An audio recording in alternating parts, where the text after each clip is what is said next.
Both Sony and Microsoft head into next generation very much in competition with each other, despite what most people would have you believe. I believe that it's very much competition, even if a bit of a friendly one.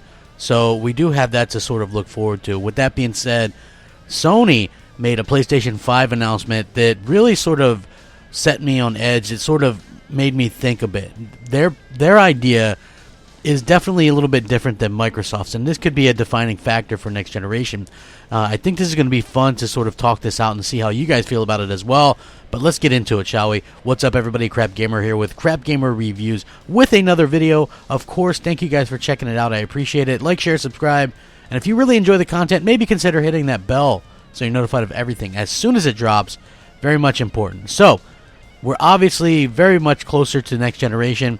Sony has released a ton of next-gen information about the PS5.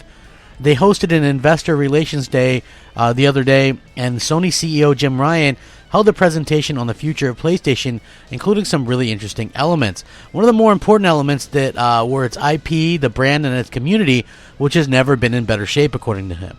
Sony's IP has never been stronger and has never performed better. Its brand has never been more relevant and more loved, and its community has never been bigger or more engaged. According to Jim Ryan's personal opinion, no competitor, existing or potential, can match Sony in these areas. We get a look at a graph of sales of major PS4 games compared to their predecessors, God of War, Uncharted 4, Thief's End, and The Last of Us Remastered, all past 10 million. MLB The Show 19 has the highest paying user spend of any sports title in the US PlayStation Store.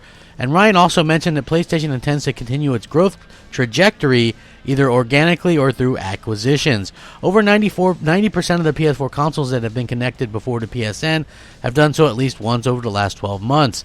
And average players use their PS4 for over 21 hours a week during the past fiscal year. So basically they're talking about all this kind of stuff.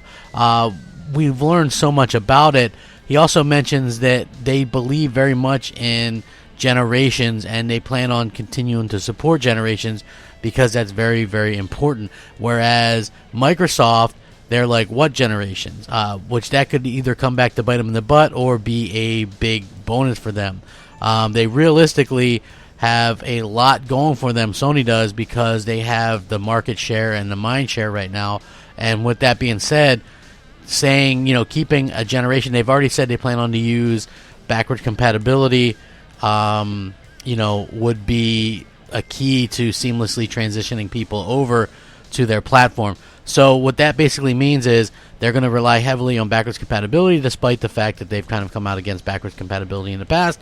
But, que sera. When you basically are kind of making people upgrade to your next console, and Sony very much needs people to do that, you got to do whatever it takes. So that's going to be very interesting to sort of play around and see exactly what comes from that. But at the end of the day, very much cool stuff. I will link this because I thought it was a fascinating read, and you guys can check it out and let me know what you think. Sound off, rate, comment, subscribe. As always, thank you so much for watching. Rack 'em up. Crapgamer out.